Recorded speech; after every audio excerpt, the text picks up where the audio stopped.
What's up, everybody? Damon here, and in today's gaming news, several House Republicans are urging the FTC to drop its ongoing feud with Microsoft, a new Diablo IV patch is out now, and Sega explains why we don't have a Saturn Mini yet. This is your Daily Fix.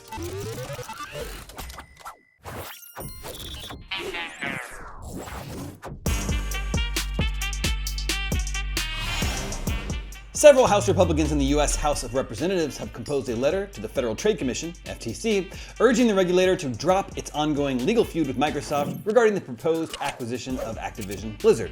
The letter, which was addressed to FTC Chair Lina Khan and Commissioners Slaughter and Bedoya, calls on these three to drop its antitrust case against Microsoft, requesting the agency, quote, return to its long history of a sensible, consumer-oriented antitrust enforcement. The letter reads, instead of protecting competition as Congress intended, the FTC has spent taxpayer resources seeking to block a deal that promises to expand consumer choice and insulate a dominant foreign company from competition.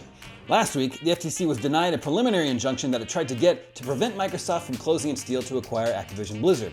The agency then tried to appeal the decision. However, the U.S. Court of Appeals for the Ninth Circuit rejected it. Despite the losses in federal court, the FTC is still attempting to stop Microsoft from closing the deal, as the regulator has scheduled an evidentiary hearing before an administrative law judge on August 2nd.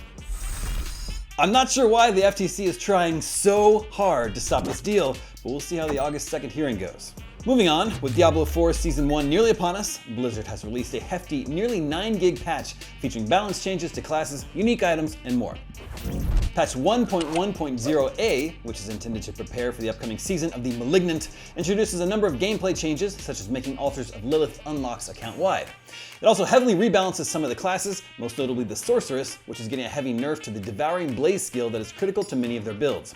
This is on top of changes to monster movement, XP progression, accessibility, and more. But it's the new unique items that will really catch the eye of players. Unique items have become a community focal point over the past few weeks, as fans have argued over drop rates and other areas of interest. The world first Ondario's Visage first dropped back in late June.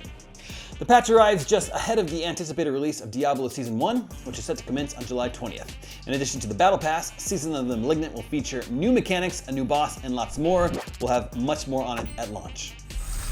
Sega has released 2 mini versions of its Genesis/Mega Drive console, leaving some fans wondering which classic piece of hardware the company will make mini next. The Saturn, which followed the Genesis in 1994, seems like the logical choice, but it sounds like turning the Saturn into a mini console is difficult for Sega to achieve. Sega chief Yukio Sugino said in an interview with Famitsu, the development of hardware up until now has occurred when the internal and external conditions have happened to align. The Sega Saturn has surprisingly high performance, so the difficulty of creating a mini version is also high. While Sugino's comments cast doubt on the likelihood of a Saturn Mini coming out anytime soon, he did leave the door open to its release, and even the possibility of a Dreamcast Mini, confirming tactical research is currently being done in this area. He continued, when it comes to reissuing classic hardware, it's not really a case of saying, sales are good, so let's make another. It might be some way off, but I'd like to consider it when we are in a situation where we can develop it openly together with people who have long loved the Sega Saturn or the Dreamcast. That said, I believe our teams are doing some technical research. The Sega Genesis Mini launched in 2019, and we give it a 9 out of 10. I would love to get a Mini Saturn, because I never had the original, and I know it's home to some really great 32-bit 2D games. And that is your Daily Fix for Wednesday, July 19th. Now that you're caught up on the news, check out the official launch trailer for Viewfinder. I'm Damon Hadfield, and for all your gaming news, stay tuned to IGN.